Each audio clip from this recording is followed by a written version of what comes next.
හයි ඉතින් ගොඩාක් ආදරෙන් පිළිගන්නවා මගේ YouTube channel එකට ඔයාලව. ඉතින් මුලින්ම කියනවා මගේ දිහා බලන්න නැතුව කියන කතාවට විතරක් අවධානය දෙන්න. මොකද හේතුව මේ වීඩියෝ එකක් කරන්නම් කියලා කොච්චර හිටියත් කරගන්න මට බැරි වුණා.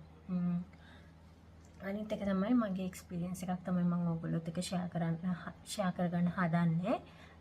ඉතින් මොකද්ද කියලා කියනවා. මොකද කියලා කිව්වොත් එක්ටොපික් ප්‍රෙග්නන්සි එකක් සම්බන්ධව තමයි මම ඔයගොල්ලොත් එක්ක ෂෙයා කරගන්න බලාපොරොත්තු වෙන්නේ. ඒ මගේ එක්ස්පීරියන්ස් එක විතරයි මම ඔයාලත් එක්ක ෂෙයා කරගන්න හදන්නේ. ඉතින් ඔන්න මම මුලින්ම කියන්නම් මම දන්නේ නැහැ මම ප්‍රෙග්නන්ට් කියලා. ඉතින් මට ඉස්සරලම උනේ මම සාමාන්‍යයෙන් කිලෝ 10ක් 15ක් මම හිතන්නේ ආසන්න විදිහට කිලෝ 15ක් විතර බර දෙයක් උස්සලා පොඩක් උඩට ගත්තා. උඩට ගන්නකොට මගේ බඩ සාමාන්‍යයෙන් අපිට පීරියඩ් වෙන්න කැක්කුම එනව නේද? අන්න ඒ වගේ කැක්කුමක් එන්න ගත්තා යටි බඩ හරියෙන්. ඊට පස්සේ කොහොම හරි ඒ වේදනාව තිබුණා. මට ආයි වැඩක් කරගන්න බැරි තරමට මම ඒ ගත්ත වැඩේ හැමම තියලා ටික වෙලාවක් හිටියා. ඉන්නකොට මට දැනුණා අපිට අර මට නම් දැනුනේ මම දන්නේ මේක කෙනාගෙන් කෙනාට වෙනස් වෙනවද කියලා. මට දැනුනේ අපිට අර ඩිලිවරි එකකදී පුෂ් කරන්න ඕන වගේ දැනෙන්නේ. අන්න ඒ විදිහම තමයි. ඒ විදිහටම මට දැනුණා. මම නිතර වොෂ්රූම් ගියා. ඊට පස්සේ මට කොහොම හරි බ්ලීඩ් උනේ මොකුත්ම නැහැ. මම කියන්නේ මේ මට කැක්කුම ආපු වෙලාවේ මට බ්ලීඩ් උනේ නැහැ. ඊට පස්සේ කොහොම හරි උදේ 9ට 10ට වගේ තමයි ওই දේ මට උනේ. ඊට පස්සේ ළමයි මම කොහොම හරි 12 වගේ වෙනකොට යාන්තමට බ්ලීඩ් වෙන්න ගත්තා. ඊට පස්සේ මම හිතුවා හරි මට මේ පීරියඩ් තමයි ආපහු පටන් ගන්නෙ කියලා. ඒකට හේතුව තමයි ඊට මාස 2ක් විතර. ඒ කියන්නේ මට ඔක උනේ ඔක්තෝබර් මාසේ. එතකොට අගෝස්තුයි සැප්තැම්බර් වලයි මට පීරියඩ් කියන්නේ මට රෙගියුලර් පීරියඩ් එකක් තිබුණේ නැහැ. ඒ කියන්නේ මගේ පීරියඩ් එක රෙගියුලර් නැහැ. ඒ කියන්නේ මට සමහර වෙලාවට සතියෙන් සතිය බ්ලීඩ් වෙනවා. හැබැයි ඒ බ්ලීඩ් වෙන එක අර විදිහට දවස් 3-4 එහෙම නෙමෙයි. සමහර දවසයි 2යි අන්න ඒ වගේ එකක් වුණා. ඊට පස්සේ මම ඒක අර ගොඩාක් ලොකුවට හිතුවේ නැත්තේ මම මැරි කරන්න කලින් මට ඕක තිබුණා. මම බෙහෙත් අරගෙන තියෙනවා. ඕකෙන් ගොඩාක් මේ විඳෙව්වා. ඊට පස්සේ කොහොම හරි මට දැන් බ්ලීඩ් වෙන්න ගත්තනේ. ඊට පස්සේ හැබැයි ගොඩාක් නැහැ අපිට අර පීරියඩ් වෙලා වගේ ගොඩාක් බ්ලීඩ් වෙන්නේ නැහැ. ඊට පස්සේ කොහොම හරි මට මගේ වම් කකුල කොහොම හරි 4-5 විතර වෙනකොට 4-5 වගේ වෙනකොට මගේ වම් කකුල මට උස්ස ගන්න අඩිය තියන්නම බෑ. හැබැයි මට වොෂ්රූම් එකටත් යන්න ඕනේ. ඒ වෙනකම මම වොෂ්රූම් එකට යනවා, ආපහු ගෙට එනවා, වොෂ්රූම් එකට යනවා, ගෙට එනවා.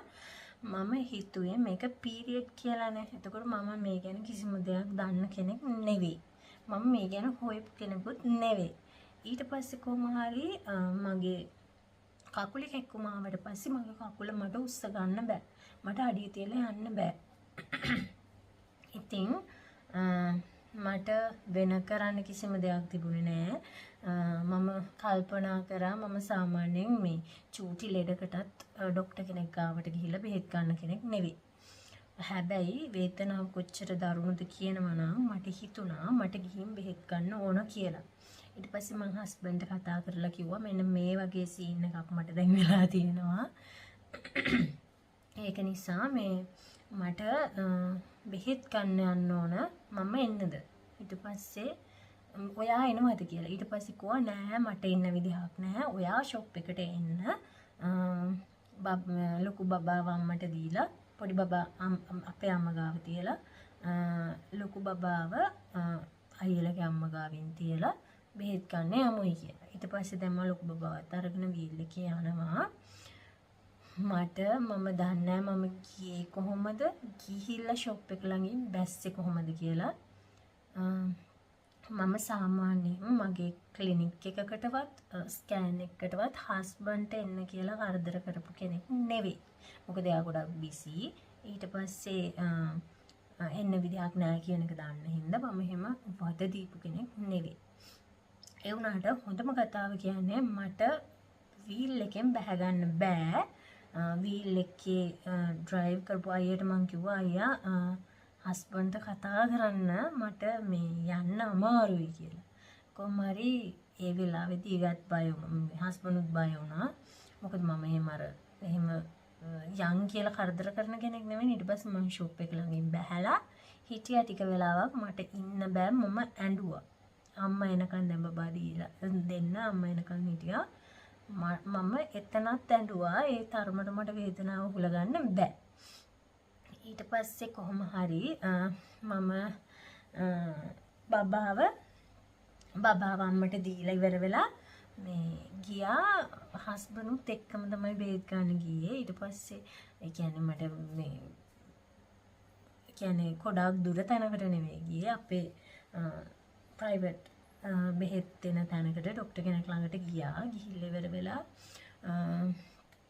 ඒ ડોක්ටර් ඊට පස්සේ ડોක්ටර් සැකේ ආවේ. කියන්නේ බැලුවා. බඩ බැලුවා. බලලා ඉවරලා ඔබලා බලලා ඉවර වෙලා කෝකටත් කියලා ડોක්ටර් එවිලේ තේරුම් කරා මට පේන විදියට එක්ටොපික් ප්‍රෙග්නන්සි එකක් වෙලා තියෙන්නේ. ඒ කියන්නේ ගර්භාෂයෙන් පිටත පිළිසිඳ ගැනීමක් වෙලා තියෙන්නේ. මේක පුරලා ගිහිල්ලා තමයි මේ තියෙන්නේ පේන විදිහට. කෝකටත් අම්මා ඔයා මේක චෙක් කරගෙන එන්න කියලා HCG එකක් චෙක් කරගන්න එතන මේ එකකට දුන්නා. ලැබ් එකකට දුන්නා. දුන්නාට පස්සේ හොඳම වැඩේ කියන්නේ HCG එක පොසිටිව්. ඒ වෙලාවේ තමයි මම දන්නේ මම ප්‍රෙග්නන්ට් වෙලා ඉඳලා කියලා.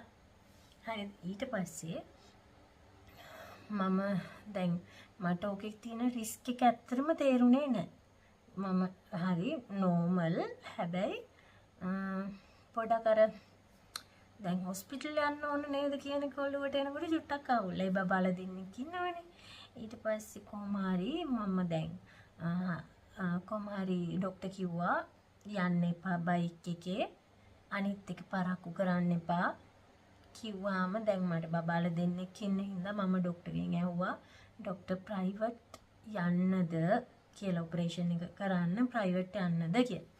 ඊට පස්සේ ડોක්ටර් මට කිව්ව කතාවක් තමයි අම්මා මේ වෙලාවේදී ඔයා යන්න ඕනි මහමෝතර. ඒකට හේතුව තමයි එතන උවමනා කරන හැම මැෂින් එකක්ම තියෙනවා. ඔයාගේ ජීවිතේ අවදානමක් නැහැ. එතකොට ඒක නිසා ගොඩාක් පරක්කු කරන්නේ නැතුව ඔයා ඉක්මනින්ම මේ හොස්පිටල් එකට යන්න කියලා. එතකොට හොස්පිටල් එක මහමෝතර නෙවෙයි සෝරි. දැන් තියෙන්නේ කරාපිටියේ. ඉතින් එතෙන් තමයි යන්න කියලා කිව්වේ. මට ලෙටර් එකක් ලියලා දුන්නා මේක ගිහින් දෙන්න කියලා. පස්සේ කොහොම හරි මගේ කලින් තිබ්බ මේ රිපෝට්ස් අනම් කලින් බබාලගේ තිබ්බ ෆයිල් එක තියෙනවානේ. ඒකත් එක්කම කෝකටත් කියලා අරගෙන මම ගියා. එහෙම බයික් එක යන්න එපා කිව්වා. අනිවාර්යෙන් වාහනයක යන්න කිව්වා. එතකොට ගොඩාක් පරක්කු වෙනකන් ඉන්න එපා කිව්වා. කියන්නේ ලේ ඇතුළට අභ්‍යන්තරව ගලනවා පිටට එනවා ඊට වැඩිය සාමාන්‍යයෙන් යනවා කියලා තමයි කිව්වේ. ඊට පස්සේ කොහොම හරි මම හොස්පිටල් එකට යනකොට 7 ඔක්කොම වෙද්දි කොහොම හරි 7 පහුවෙන්නේ නැති. ඒ කියන්නේ පැයක් විතර යන්න ඇති. මෙහි ඉඳලා මට බඩු ටිකක් ලේස්ති කරගෙන යන්න. ඒ ගිහිල්ලා කොහොම හරි ගිහිල්ලා ඉවර වෙලා මේ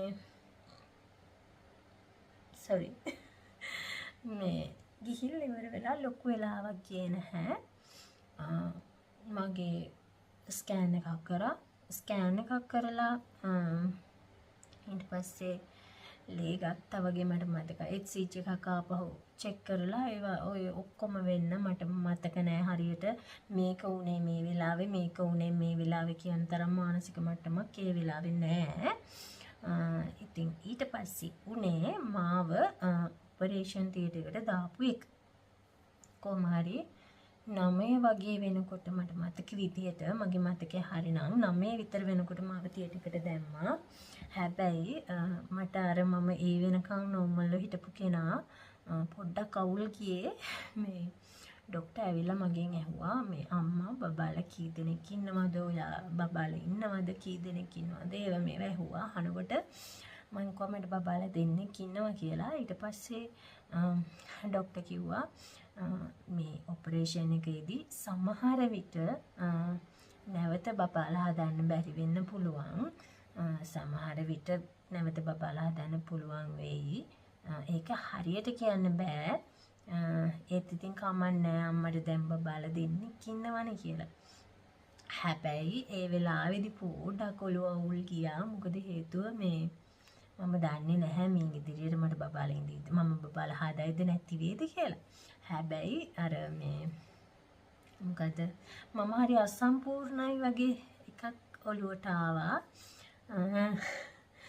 එහෙම එකක් ඔළුවට ආවා ඒ වෙලාවේදී. ඊට පස්සේ කොහොම හරි එතනදී චුට්ටක් ඇරුණා. ඒ වුණාට කොහොම හරි ඒ වෙලෙදී ඒක තේරුම් කරලා ડોක්ටර් මාව තියටර් කට්ටියම මාව තියටර් අරගෙන ගියා. කොහොම හරි ගොඩාක් පරක්කු කරේ නැහැ. හරි ඉක්මනට ඒ වගේම හරි වගකීමෙන් හරි උනන්දුවෙන් ඒ ටික කරා කියන එක මට තේරුණා. කොහොම හරි ඒ ගිහිල්ලා 10:30 මට මතක නැහැ. ඔය වගේ වෙලා වෙනකොට මාව ඔපරේෂන් කරලා තියටර් එකෙන් කොහමද මට සිහිය ආවට පස්සේ මාව වෝඩ් එකට ගෙනල්ලා දැම්මා. වෝඩ් එකට ගෙනල්ලා මාරු කරලා බෙඩ් එකට ඒ ටික කරලා පහුවදා උදේ මට කිව්වා අම්මන ඊට කලින් සේලයින් දුන්නා. මට මතක විදිහට සේලයින් දුන්නා. ඊට පස්සේ ඒ ටික කරානේ. තව දෙයක් අමතකුණා. දැන් තියටර් එකට දැම්මනේ. තියටර් එකට දැම්මට පස්සෙත් ඇවිල්ලා ડોක්ටර් කෙනෙක් කිව්වා මෙන්න මේ වගේ තමයි කියලා විස්තරේ කියලා. අර කලින් කිව්ව බබාලා හදන්න බැරි වෙන්න පුළුවන්. ඒ විස්තරය ආපහු කියලා අපිට ඔපරේෂන් එකට කැමැත්ත ප්‍රකාශ කරන්න කියලා ලියලා අත්සන් කරන්න කියලා කිව්වා. ඉතින් ඒක මම ලියලා අත්සන් කරාට පස්සේ කොහමරි මගේ කැනියුල එක දාලා තිබුණා. එක අතකට මට මතක නෑ වම් අතට. වම් අතට දාලා තිබුණා. ඊට පස්සේ ආයේ තියටර් එකේදී දකුණු අතටත් දැම්මා. දාලා ඉවර වෙලා සේලයින් එකක් හරි මොකක් හරි දුන්නා. මට ඒක එච්චර මීටර් නෑ. එක්කෝ මොකක් හරි වෙන බෙහෙත් එකක් දුන්නත් දන්නේ නැහැ. හැබැයි බෝතලයක් වගේ තමයි දැක්කේ. මට මතක නැහැ ඒක හරියට. වටපිටාව ගැන නෙමෙයි. ඒක මට අලුත් අත්දැකීමක් සහ මම කලින් ඔහොම ඔපරේෂන් එකකට වාචනය වෙච්ච කෙනෙක් නෙවෙයි. ඒක නිසා මම ඒ ගැන අර දන්නේ මට එතන තිබුණේ කුතුහලයක්. බයක් නෙවෙයි. මට බයක් දැනුනේ නැහැ. බයකට වැඩිය මට තිබුණේ මේක මොන වගේද කියලා මම හරි උවමනාවෙන් වටපිට බැලුවා. ඉතින් ලොකු ලයිට් එකක් ඉතින් ඒක දිහාත් බලාගෙන කොහොම හරි මාස්ක් එකක් නහයට ලං කරන්න කලින් යාලා කිව්වා මට අම්මා හොඳට හුස්මක් ගන්න මේ ඒත් එක්කම ඔයාට නිින්ද යයි කියලා. ඒ වුණාට මට හිතුණා එතනදී මට නිින්ද ගියේ නැති වුණොත් වගේ එකක්. ඊට පස්සේ මේ කොහොම හරි ඉතින් මම දන්නේ මට නිින්ද ගියේ කියන්නේ සිහිය නැති වෙලා එහෙම එකක් තමයි තියටර් එක ඇතුළතදී උනේ. ඊට පස්සේ මම කිව්වනේ වෝඩ් එකට දැම්ම කියලා. වෝඩ් එකට දාලා ඒ උදේ වෙනකන් ඒගොල්ලෝ ප්‍රෙෂර් බලනවා. ඊට පස්සේ උණ තියෙනවද කියලා බලනවා. ඇවිල්ලා නිතරම කතා කරනවා. මේ ඇත්තටම ගොඩාක් මම දැන් කලින් මහමෝදර මගේ ලොකු දරුවා ලැබෙන්න හිටියනේ. මට ඒ ලැබුණු වටපිටාව කියන්නේ මට ඒ ලැබුණු කාර්ය මණ්ඩලයේ සහයෝගයත් එක්ක බලනකොට මෙතනදී මට ලැබිච්ච සහයෝගය සහ මට දීපු වර ඒගොල්ලොත් හරි උනන්දුවෙන් දේවල් කරනවා අපිත් එක්ක නිතර කියන්නේ හරි සුහදශීලී. අන්න ඒ දේවල් එක්ක මේ පාර ගොඩාක් හොඳ මේ කාර්ය මණ්ඩලයක් තමයි හම්බුනේ. මම අන්තිමට හරි කියන්නම්. මට දැන් මතක නෑ බෝඩ් නම්බර් එක. මොකද මට එච්චර එකක් ඔළුවේ මෙච්චර දවස් නෑ. මම බලලා හරි කියන්නම්. ඉතින් ඒ බෝඩ් එකේ නම්බර් එක මම කියන්නම් අන්තිමට හරි. ඉතින් කොහොම හරි ඊට පස්සේ උදේ නර්ස් කෙනෙක් ඇවිල්ලා මට කිව්වා අම්මා ඔයා ගිහිල්ලා හෙමිහිට වොෂ් එකක් දාගෙන එන්න මේ හෙමිහිට ගිහින් කියලා. හැබැයි වැඩේ කියන්නේ අර මේ කැතීට එකක් දාලා තිබුණා. මට ඒකත් අරගෙන සේලයින් දීලා කොහොම හරි අතත් රිදෙනවා. කොහොම හරි අර ඒවත් ගාමේ කැනියුලත් ගහලා කැතීටත් දාලා කොම කරලා තියෙද්දි මට දැනුණා මට මෙතනින් නැගිටින්න අමාරුයි කියලා තනියම. ඊට පස්සේ මම නර්ස්ට කිව්වා කමන්නේ මේ මිස් මට හස්බන්ඩ් ආවට පස්සේ වොෂ් දාගන්න යන්නද මට තනියම ටිකක් නැගිටින්න අමාරුයි කියලා. පස්සේ කිව්වා හරි අම්මා කමන්නේ ඔයා හස්බන්ඩ් ආවට පස්සේ ගිහිල්ලා වොෂ් එකක් දාගෙන එන්න එහෙනම් කියලා. ඊට පස්සේ කොහොම හරි මං හිටපු ඒ වෝඩ් එකේම තව අක්කා කෙනෙක් හිටියා අක්කගේ අම්මව තියාගෙන. පස්සේ කොහොම හරි මම මේ ඒ අක්කගේ උදව් අරගෙන ඉවරලා මේ අක්කේ මට පොඩ්ඩක් වාඩි වෙන්න උදව් කරන්නයි කියලා කිව්වහම ඒ අක්කා මට වාඩි වෙන්න උදව් කරා. ඉතින් මම වාඩි වෙලා හිටියා හස්බන්ඩ් එනකන්. එයාට එන්න පොඩ්ඩක් පරක් වුණා. මොකද බෝඩ් එක හොයාගන්න අර රෑ ආවට මේ කොතනද කියලා හරියටම යාට මීටර් නැහැ. ඊට පස්සේ අම්මත් එක්කනේ ආවේ. අම්මා තමයි මාව ඇඩ්මිට් කරන්න ආවේ. එයා බබා තියාගෙන හිටියා මට මතක විදිහට. ඊට පස්සේ කොහොම හරි මට දැන් හස්බන්ඩ් ආවට පස්සේ මාව උස්සලා වගේ අරගෙන කියන්නේ මට දැන් මගේ සාමාන්‍යයෙන් ඕක කරන ක්‍රම තියෙනවලු. අර සිදුරු වගේ සිදුරු 3ක්ද කොහෙද විදලා එහෙමත් මේ ඔය මේ ටියුබ් එක අයින් කරනවලු. මගේ වම් පැත්තේ ටියුබ් එක අයින් කරේ. එතකොට මගේ කරලා තියෙන්නේ එහෙම එකක් නෙමෙයි. මගේ කට් එකක් තමයි දාලා තියෙන්නේ. ඒක ටිකක් අමාරුයි. ඊට පස්සේ කොහොම හරි දැන් හස්බන්ඩ් ඇවිල්ලා මාව උස්සලා වගේ අරගෙන මම කකුල් දෙක බිම තියනකොටම මට දැනුණා තනිකර අර වතුර බෑග් එක පාට ඔයා හිතන්නකෝ ඔයා මොකක් හරි බෑග් එකට වතුර පුරවලා ඒක යටින් මොකක් හරි වෙලා ඒක පුපුරලා යන්නේ. අන්න එතකොට වතුර ටික මෙහෙම විසිරිලා යන්නේ. අන්න ඒ වගේ මගේ ඇඟ පුරාම මොනවා හරි උණුවට වගේ ගලනවා වගේ තේරුණා. මං හිතුවා හරි මේ බ්ලඩ් තමයි කියලා. බලද්දී එතන සම්පූර්ණයෙන් ගන්න දෙයක් නැහැ මේ හැම තැනම. ඊට පස්සේ ඇඳුම් වලයි මෙම අත්වලයි බෙඩ් ෂීට් වලයි බිමයි හැම තැනම මහ ගොඩක්. ඊට පස්සේ කොහොම හරි මාව ආපහු බෙඩ් එකටම නංගලා නැගිටින්න එපයි කියලා ටක් ගාලා එක දැක්ක ගමන් ආව කට්ටියම ඇවිල්ලා මාව ආපහු බෙඩ් එකට නංගලා හස්බන්ඩ්ටත් කිව්වා වස් කරන්න එපා අපි කරන්නම් කියලා.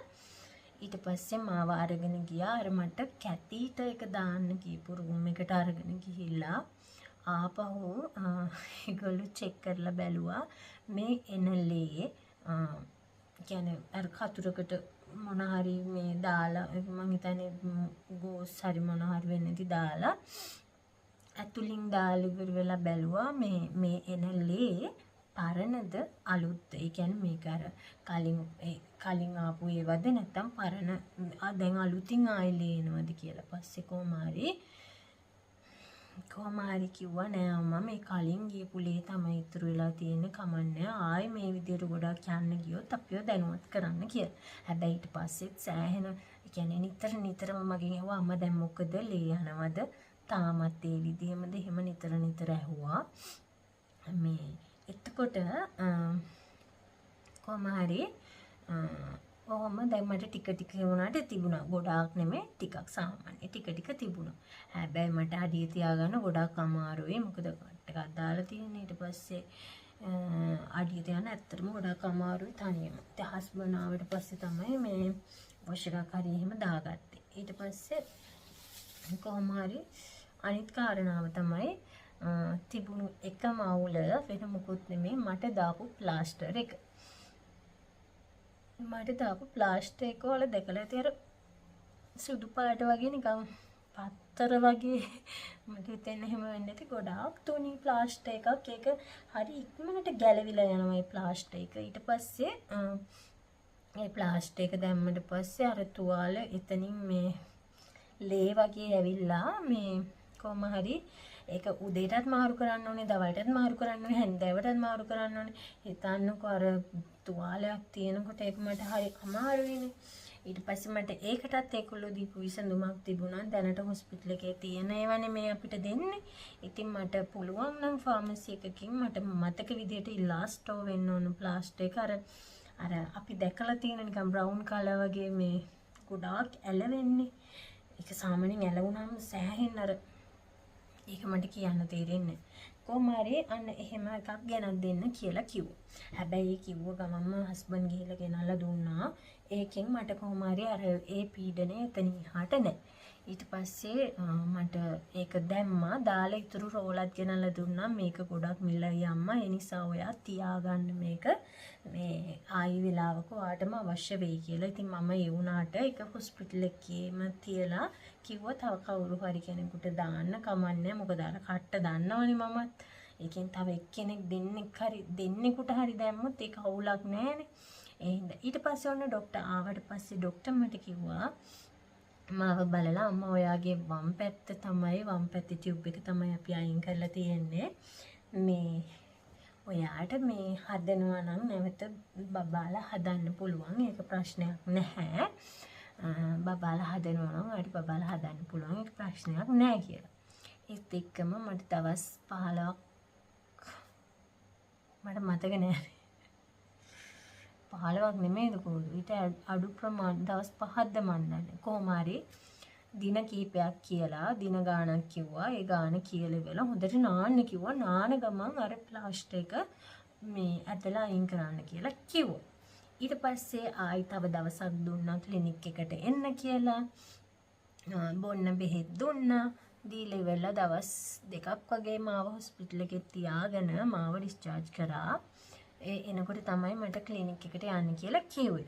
කොහොම හරි එතනින් එහාට මම ක්ලිනික් එකට ගියා. ගියාට පස්සෙත් මට අර ගොඩාක් පොලිමේ ඉන්න ඕන නැහැ. මගේ තිබුණ රිපෝට් එක මම දුන්නා. දුන්නාට පස්සේ ඉක්මනට මැතුලට එන්නේ කියලා මේ මට කිව්වා. අර කලින් කිව්ව ටිකම තමයි අම්මා එක්ටොපික් ප්‍රෙග්නන්සි එකක් වගේ තිබිලා තියෙන්නේ.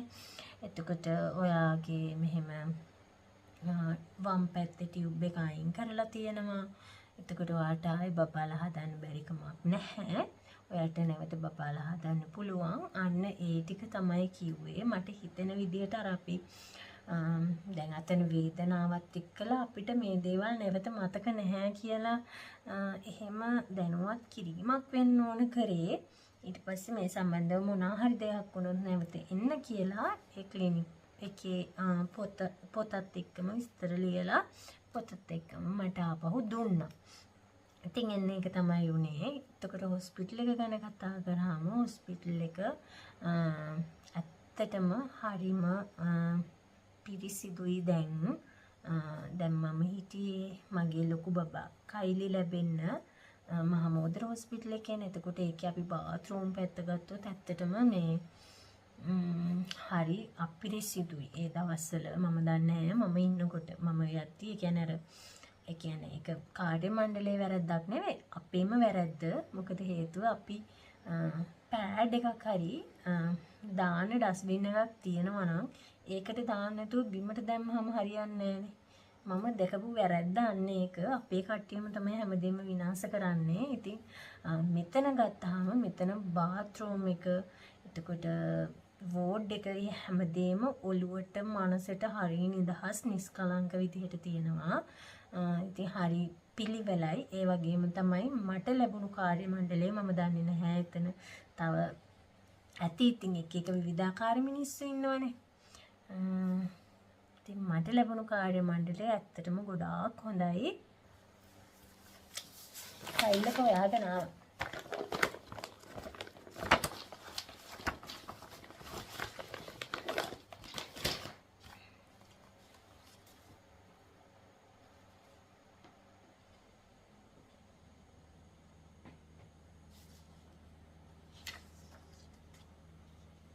ඉතින් මෙන්න මේ විදිහට ලියලා තමයි දුන්නේ. මෙන්න මේක තියෙනවා මේ